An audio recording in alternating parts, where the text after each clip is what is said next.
Et pour commencer, j'ai le plaisir de retrouver Monsieur Louis. Bonjour à vous. Bonsoir Béné, bonsoir à toutes les auditrices et les auditeurs de RCF Grand Est. Petite question, Bénédicte. Monsieur Louis, Oui. je peux pas répondre si vous ne me posez pas de questions. Ah bon ? Pourtant j'en connais qui arrivent très bien. Prenez par exemple Elisabeth B., polytechnicienne, haute fonctionnaire, chef du gouvernement et en situation d'addiction à la cigarette électronique. Elle recevait il y a peu les représentants syndicaux à Matignon et avant même qu'il n'ait eu le temps de s'asseoir, elle leur a dit « Allons droit au but. Je serai direct. N'y allons pas par 4 chemins. J'irai à l'essentiel. Je vais vous parler tout à trac, sans embâge ni circonlocution. Ne tournons pas autour du pot à tabac liquide. » J'ai déjà préparé mes réponses à vos interrogations. Question numéro 1, c'est non. Question numéro 2, c'est hors de question. Question numéro 3, toujours non. Question numéro 4, c'est non, mais souligné en rouge. Et enfin, question numéro 5, que vous n'aviez pas prévu de me poser, mais à laquelle je me fais le plaisir de vous répondre, c'est oui, avec 2 sucrètes à l'aspartame et un nuage de lait sans lactose.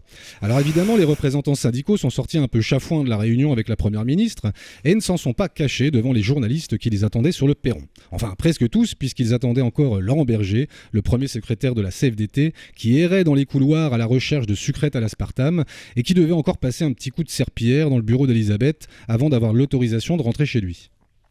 J'ai une question, une vraie pour vous, Monsieur Louis. Est-ce que vous auriez de l'actu plus récente ? Parce que cette réunion, elle date un petit peu. Alors déjà, je fais ce que je veux, c'est ma chronique.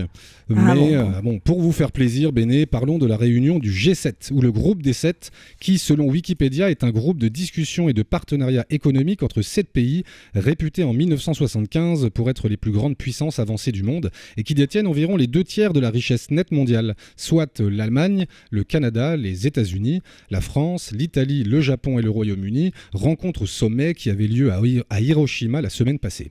Et c'est le journaliste d'un grand quotidien japonais de poser cette question à propos de la tenue de notre super président de la République, Emmanuel Macron, je cite « En France, est-il possible de s'habiller ainsi hors cérémonie funéraire ?» Ça, c'est une drôle de question. Pas tant que ça, Béné, quand on sait qu'au pays du soleil levant, le costume noir, chemise blanche et cravate noire se porte uniquement lorsqu'on assiste à des obsèques. Faute de goût qu'il avait déjà faite lors d'une visite en 2019. Et vous allez peut-être me demander, Bénédicte, si cela n'était pas en hommage aux victimes des 2 bombes atomiques ayant frappé le Japon durant la Seconde Guerre mondiale. Est-ce que ça n'était pas en hommage aux victimes des 2 bombes atomiques ayant frappé le Japon durant la Seconde Guerre mondiale ? Alors, pas d'Antoine, le technicien de RCF Nancy derrière la console aujourd'hui, mais Martin, un garçon qui a l'air très sympathique au demeurant, mais qui n'a toujours pas réglé ce problème d'écho dans mon casque dont je souffre depuis la rentrée dernière. C'est exactement la seconde question de la journaliste dans les colonnes de ce grand quotidien nippon. Et d'ailleurs, notre hyper président de la République a rendu hommage aux victimes d'Hiroshima. Mais a oublié de citer celle de Nagasaki. Or, au pays des consoles de jeux de mon enfance, les 2 événements ne sont jamais dissociés et autant dire qu'ils font partie d'un seul et même traumatisme national. Alors je passe rapidement sur une succession d'autres giga-manquements aux règles de bienséance de notre hyper-président de la République qui aura rendu sa visite totalement inaudible, mais qui pose une question importante. Est-ce que sa réforme du corps diplomatique est réellement aussi efficace qu'il le souhaitait ? Et quelle est la réponse ? Tonde no mai, ce qui signifie en français... Pas du tout. Et puisque vous le faites très bien, très belle imitation. Je vous en prie, je me suis entraîné tout le week-end.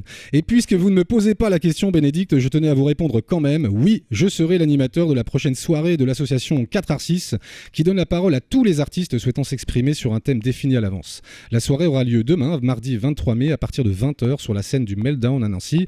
Et pour les auditrices et les auditeurs du RCF Grand Est qui souhaiteraient m'y retrouver, je serai en tenue de lumière et disponible pour répondre à toutes les questions que vous vous êtes jamais posées. Et je vous laisserai avec ces citations de l'humoriste américain Groucho Marx, je cite « Il est difficile d'avoir tort quand on fait soi-même les questions et les réponses. Excellente semaine à tout le monde. »